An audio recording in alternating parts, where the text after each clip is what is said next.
राम मंदिर से क्या मिला? रोजगार कहाँ है? जीडीपी कहाँ बढ़ी? ये सिर्फ वोट बैंक है। आज ये सवाल वही लोग पूछ रहे हैं जो कभी स्टैच्यू ऑफ यूनिटी को वेस्ट बोलते थे, इसरो के चंद्रयान को सिंबोलिज्म कहते थे, और आज जब अयोध्या की सड़कें चमक रही है तो पूछ रहे हैं फायदा क्या हुआ है। आज जवाब भावनाओं से नहीं, फैक्ट से देंगे।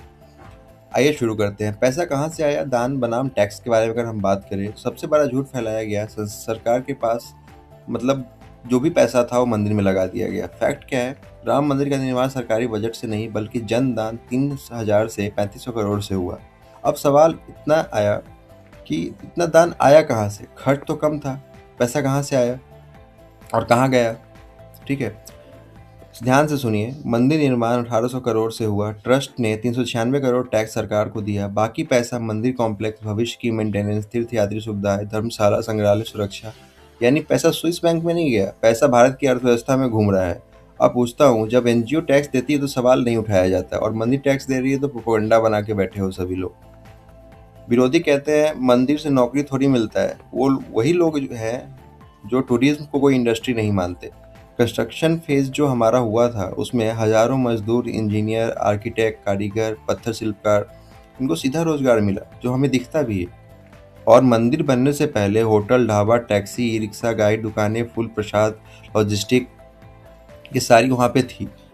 लेकिन मंदिर बनने के बाद इनको सीधे 3 से 4 लाख मतलब जॉब, डायरेक्ट इनडायरेक्ट तरीके से फायदा मिल रहा है। अब सवाल ये है, क्या आईटी पार्क की असली जॉब है? क्या गरीब का रोजगार रियल इकॉनमी नहीं होता? खुद से सोचो। आज से 10 साल पहले अयोध्या का नाम लो तो लोग कहते थे छोटा शहर है, कुछ नहीं है। आज नया एयरपोर्ट बना, 6 लेन रोड्स है, वहाँ पे होटल फुल्ली बुकड रहते हैं, लैंड प्राइसेस बूम कर गए, जीएसटी कलेक्शन हाईएस्ट है। ये सब एक्सीडेंट से तो नहीं हुआ है।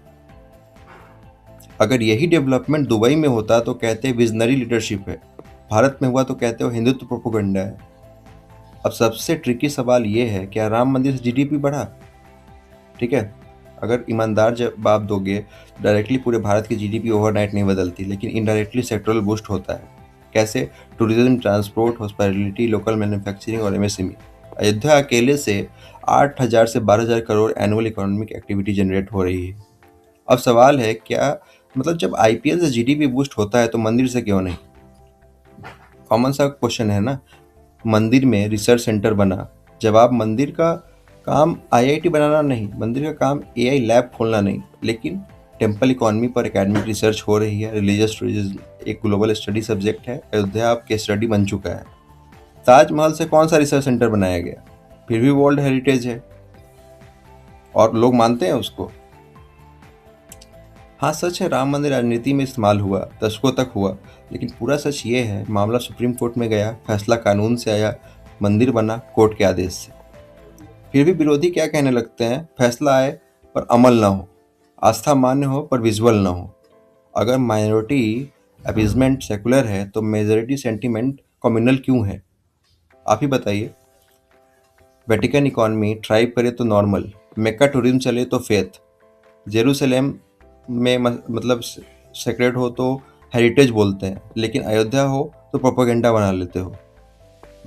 प्रॉब्लम मंदिर से नहीं, प्रॉब्लम हिंदू एसोसिएटिवनेस से है। और ये सवाल इकोनॉमिक नहीं, आइडियोलॉजी डिस्कम्फर्ट देता है। सबसे बड़ा झूठ क्या है? मंदिर या विकास? मंदिर मतलब सच क्या है? मंदिर भी, सड़क भी और रोजगार भी, उद्योग भी। देश सिर्फ फैक्ट्री से नहीं बनता, देश पहचान, अर्थव्यवस्था से बनता है। अगर राम मंदिर से रोजगार मिल रहा है, टैक्स आ रहा है, शहर विकसित हो रहा है, तकलीफ किस बात की है? आप इसे आस्था कहें, राजनीतिक कहें या सांस्कृतिक, लेकिन आखिरी इस अर्थव्यवस्था साबित कर चुके हैं, और ये बहुत ही पॉजिटिव चीज़ है। तो वीडियो अच्छा लगा हो तो हमारे चैनल को लाइक कीजिए, सब्सक्राइब कीजिए, और ऐसे ही वीडियो के लिए बने रहिए फिनिक्स फाइनेंस के साथ। Thank you so much.